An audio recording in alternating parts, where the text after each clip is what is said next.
বারুইপুরের সূর্যপুরে নাবালিকা ধর্ষণ ও খুনের ঘটনার পরে শান্তিতে উস্কানি দেওয়ার অভিযোগে সিপিএম নেতা লাহেক আলীকে গ্রেপ্তার করে পুলিশ। যে আরএসএস এমন একটি দল যারা শুরু থেকে সংবিধানের বিপক্ষে ছিল, তাহলে যারা প্রথম থেকে সংবিধানের বিরুদ্ধে, তারা আইনের শাসন চাইবে না, এটাই তো স্বাভাবিক। আমরা দেখেছি যে যারা ওখানে দাঁড়িয়ে প্রতিবাদ করছে তাদের সব একে একে দাঁড়িয়ে গ্রেপ্তার করছে, কিন্তু পুলিশের ক্ষমতা হয়নি যে যার কাস্টাডি থেকে পালিয়ে গেল অভিযুক্ত সেই পুলিশকে গ্রেপ্তার করার। আমরা দেখছি যে পুলিশ ফাঁড়ির মধ্যে দুজন অভিযুক্ত কিভাবে ঘুরে বেড়াচ্ছেন। যখন লায়েক আলী পুলিশের সঙ্গে দাঁড়িয়ে বলছেন যে সহযোগিতা করুন, পুলিশ আছে, তার মানে সে আইনের শাসনের কথা বলছেন। 34 বছরে হারমাত ছিল আর 15 বছরে গুন্ডা ছিল পশ্চিমবঙ্গবাসী যারা রোজ এখন আছেন, যাদের উচ্ছেদ হলো, যাদের ঘরবাড়ি ভেঙে দেওয়া হলো, বস্তি উচ্ছেদ হলো, তাদের কাছে গিয়ে জিজ্ঞেস করুন। 15 বছরে যে গুন্ডার কথা বলছেন, সেই গুন্ডার নেতৃত্বে উনি ছিলেন, আমার যে মুখ্যমন্ত্রী, তিনি তৃণমূল কংগ্রেসের যুব কংগ্রেসের দায়িত্বে ছিলেন। আপনারা দেখেছেন যে ওই দিনের ঘটনার একটা ভিডিও বাইরে এসছে, যেখানে লায়েক আলী পুলিশের সঙ্গে সমানতালে বলছেন যে আপনারা শান্ত হন। যখন লায়েক আলী পুলিশের সঙ্গে দাঁড়িয়ে বলছেন যে সহযোগিতা করুন, পুলিশ আছে, তার মানে সে আইনের শাসনের কথা বলছেন। যে লোকটি মারা গেছে, যার এগেনস্টে বলা হচ্ছে মব লিঞ্চিং হয়েছে, জানি না এক্স্যাক্টলি কী হয়েছে, তাকেও আমরা ভিডিওতে দেখতে পেয়েছি। সে অপরাধ কবুল করছে এবং বাকি অপরাধীর নাম মনে করতে পারছে না। আমরা দেখেছি মুখ্যমন্ত্রী গিয়ে সেই অভিযুক্ত তার পরিবারকে 25 লক্ষ টাকা দিয়েছে। আমরা দেখেছি যে যারা ওখানে দাঁড়িয়ে প্রতিবাদ করছে তাদের সব একে একে দাঁড়িয়ে গ্রেপ্তার করছে, কিন্তু পুলিশের ক্ষমতা হয়নি যে যার কাস্টাডি থেকে পালিয়ে গেল অভিযুক্ত সেই পুলিশকে গ্রেপ্তার করার। পুলিশের ক্ষমতা হয়নি যে যার কাস্টাডি থেকে পরের দিন আবার একবার আসামি পালিয়ে যাওয়ার চেষ্টা করলো তাকে গ্রেপ্তার করার। আমরা এখনও পর্যন্ত দেখিনি যে পুলিশ সামনে ভিডিও রেকর্ডিং দেখিয়ে বলছেন যে দেখো আমরা এই সিন রিক্রিয়েট করছিলাম, ক্রাইম সিন, তখন পালিয়ে যাচ্ছিল, তাই এই ঘটনা ঘটেছে। আমরা দেখছি যে পুলিশ ফাঁড়ির মধ্যে দুজন অভিযুক্ত কিভাবে ঘুরে বেড়াচ্ছেন। আমরা দেখেছি বিজেপির নেতার তত্ত্বাবধানে কিভাবে অভিযুক্তরা ঘুরে বেড়াচ্ছে, তাহলে সেই বিজেপি নেতাকেও গ্রেপ্তার করার ক্ষমতা হয়নি। তাহলে বাস্তবতাটা খুব পরিষ্কার যে পুলিশ অপরাধীদের পক্ষে, সাধারণ মানুষ অপরাধ দমনের পক্ষে, অপরাধীদের খুঁজে বার করার পক্ষে। তাহলে যারা প্রতিবাদ করবে, যারা অপরাধী দমনের চেষ্টা করবে, তাদের বিরুদ্ধেই তো কেস হবে। যারা আইন প্রতিষ্ঠা করার চেষ্টা করবে, আইনের শাসনের পক্ষে থাকবে, তাদের বিরুদ্ধেই তো কেস হবে। এটাই পশ্চিমবঙ্গ, এটাই আরএসএস। আমি দীর্ঘদিন ধরে বলে আসছি যে আরএসএস এমন একটি দল যারা শুরু থেকে সংবিধানের বিপক্ষে ছিল। সংবিধান যেদিনকে প্রণীত হয়েছে সেদিনকে জাস্টিস আইয়ার, যিনি আরএসএসের সদস্য ছিলেন, তিনি বলেছেন যে আমার দেশে সংবিধান প্রণয়নের দরকার ছিল না, আমার দেশে মনুকর আছে।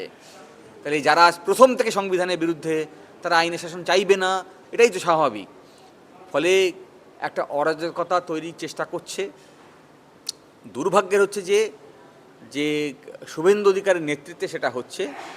মমতা ব্যানার্জি সরকার একটা লেভেল পর্যন্ত অন্যায় করে গেছে, সেই অন্যায়গুলোর কোনো শেপ দেওয়ার চেষ্টা করে পারেনি, কারণ ওদের মধ্যে ডিসিপ্লিনের অভাব ছিল।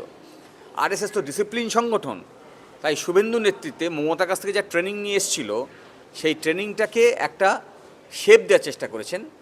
হ্যাঁ, দিয়ে এখন যারা অপরাধী তাদেরকে উনি পুরস্কৃত করছেন, আর যারা অপরাধের বিপক্ষে, যারা প্রতিবাদী, তাদেরকে গ্রেপ্তার করছেন। ফলে লায়েক আলী গ্রেপ্তার, ফলে লায়েক আলীর মতো সাধারণ আরও বেশ কিছু গ্রামবাসী গ্রেপ্তার। গ্রামবাসীরা ভয় পাচ্ছে পুলিশকে। পুলিশের কাজ ছিল গ্রামবাসীর ভয় দূর করার, এখন পুলিশ গ্রামবাসী পুলিশকে ভয় পাচ্ছে। তাহলে কেমন শাসন চলছে বুঝে নিন। কাকে খুশি করার জন্য এই গ্রেপ্তার বলা খুব মুশকিল। পুলিশ তো নিজের খেয়াল খুশি মতো করতে পারে না, তাদেরকে কেউ কেউ নির্দেশ দেয়। তাহলে এইখানে আমরা দেখতে পাচ্ছি একটা নির্দিষ্ট চ্যানেল, যে চ্যানেলের একজন সাংবাদিক তিনি প্রতিদিন বাছাই করে দিচ্ছেন কোন দিকে মুখ্যমন্ত্রী কাজ করবেন, আর সেই চ্যানেলের নির্দেশ মতো কাজ করছে বলে আমরা বুঝতে পারছি যে মুখ্যমন্ত্রী এবং তার প্রশাসন। ফলে আপনারা সাংবাদিকতা করছেন, আপনাদেরকেও বলছি সাংবাদিকতা করতে হলে নিরপেক্ষভাবে সাংবাদিকতা করুন। যদি একটা নির্দিষ্ট চ্যানেল যদি একটা নির্দিষ্ট পলিটিক্যাল পার্টিকে করে, হ্যাঁ, তাহলে তার সাংবাদিকতাই করা উচিত না। হ্যাঁ, এবং আজকেও যেভাবে ফেসবুকে সে করছে, ময়ূক রঞ্জন নাম, হ্যাঁ, ইমিডিয়েটলি এই প্ররোচনা দেওয়ার অভিযোগে ময়ূক রঞ্জনকে গ্রেপ্তার করা উচিত। সেই ক্ষমতা যদি মুখ্যমন্ত্রী থাকে তাহলে বুঝবো যে তার মেরুদণ্ড আছে এবং নির্ভীকভাবে রাজ্য পরিচালনা করার ক্ষমতা রাখেন। বারুইপুরে যে এনকাউন্টার ঘটেছে সেখানে নাগরিক সমাজের একটা বড় অংশ তারা এই এনকাউন্টারকে সমর্থন করছে। দেখুন, বারবার এনকাউন্টার বলছেন, কিন্তু এটা আমি মনে করি না এটা এনকাউন্টার, আমি মনে করি এটা পুলিশের কাস্টাডিতে খুন। এবং এখানে অভিযুক্ত পুলিশ খুন করেছে, সেটাই অভিযোগ। পুলিশের কাস্টাডিতে, যখন পুলিশের দায়িত্ব ছিল তার কাস্টাডিতে থাকা লোকটিকে দেওয়ার, সুরক্ষা দেওয়ার, তখন পুলিশের কাস্টাডিতে সে খুন হচ্ছে, এটা একটা খুন। এর ইমিডিয়েটলি নিরপেক্ষ তদন্ত প্রয়োজন, সেটা স্টেট পুলিশ দ্বারা সম্ভব না। দেখুন, এই আইনটাই হচ্ছে অসাংবিধানিক। 2023 সালে আমার দেশের পুরনো ফৌজদারি বিধি পরিবর্তন করে নতুন আইন এসছে। এই কদিনের মধ্যে নিয়ে এসছে কারা? বিজেপির সরকার কেন্দ্রে নিয়ে এসছে। এই কয়েকদিনের মধ্যে বিজেপির রাজ্য সরকার এসে যদি আবার একটা ফৌজদারি আইন নিয়ে আসতে হয়, ইন দ্য নেচার অফ ফৌজদারি আইন, তাহলে বুঝতে হবে যে ওই আইনটা ইনকমপ্লিট ছিল। হ্যাঁ, প্রথমত তো এই যে আইন নিয়ে এসছে এটা সংবিধান বিরোধী, দ্বিতীয়ত নিজেরাই নিজেদের বিরোধিতা করছে বলে আমি বলবো। দেখুন,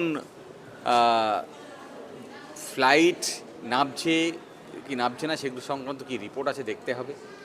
আলাদা করে কোনো মসজিদ বা মন্দির নিয়ে আমি কোনো মন্তব্য করতে চাই না। আমি চাই মানুষের মধ্যে শিক্ষার প্রসার ঘটুক।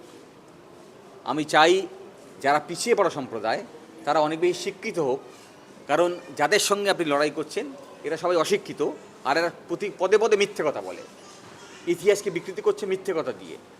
তাহলে এদের কথা দিয়ে যদি তর্ক করতে হয়, যুক্তি দিতে হয়, তাহলে আপনাকে লেখাপড়া করতে হবে, ইতিহাস জানতে হবে। ফলে ইতিহাস জানুন, ইতিহাস শেখান, মূর্খ আরএসএস কর্মীদেরকে শিক্ষা দিতে হবে, শিক্ষা নিয়ে শিক্ষা গ্রহণ করে, ফলে সবাইকে শিক্ষিত হতে হবে। লাস্ট প্রশ্ন, 34 বছরের হারমাদদের শাসন ছিল এবং 15 বছরের গুন্ডা শাসন ছিল, এবং তার জন্যই গুন্ডা দমন আইন এনেছে এই সরকার, বিজেপির পক্ষ থেকে বলা হয়। 34 বছরে হারমাদ ছিল আর 15 বছরে গুন্ডা ছিল। পশ্চিমবঙ্গবাসী যারা রোজ এখন আছেন, যাদের উচ্ছেদ হলো, যাদের ঘরবাড়ি ভেঙে দেওয়া হলো, বস্তি উচ্ছেদ হলো, তাদের কাছে গিয়ে জিজ্ঞেস করুন যে 34 বছরে হারমাদ ছিল না ওদের লোক ছিল, বলে দেবে। 2, যে 15 বছরে যে গুন্ডার কথা বলছেন সেই গুন্ডার নেতৃত্বে উনি ছিলেন, আমার যিনি মুখ্যমন্ত্রী, তিনি তো তৃণমূল কংগ্রেসের যুব কংগ্রেসের দায়িত্বে ছিলেন, তিনি তো ওই রাজ্যে ওই মন্ত্রিসভার মন্ত্রী ছিলেন, তিনি তো ওদের নেতা ছিলেন, তিনি তো মুখ্যমন্ত্রীর আন্ডারেই শিক্ষিত হয়েছেন, রাজনৈতিক শিক্ষা পেয়েছেন মমতা ব্যানার্জি আন্ডারে। তাহলে যা যা শিখেছেন তাই উনি এখন রূপায়ণ করছেন। আর মৌলিক অধিকারের প্রশ্ন, মৌলিক অধিকার, সাধারণ মানুষ, ভারতবর্ষের যে সংবিধান, সেই সংবিধানের প্রথম বাক্যই হচ্ছে we the people of India. আমরা এই দেশের নাগরিক, এইটা রেজলিউশন নিয়েছি, এটা আমাদের সংবিধান হবে। মৌলিক অধিকার আমরা স্থির করেছি, ফলে কে কি বললো পাত্তা দেওয়ার দরকার নেই। সংবিধান রক্ষার দায়িত্ব আমাদের, আমরা রক্ষা করে নেব।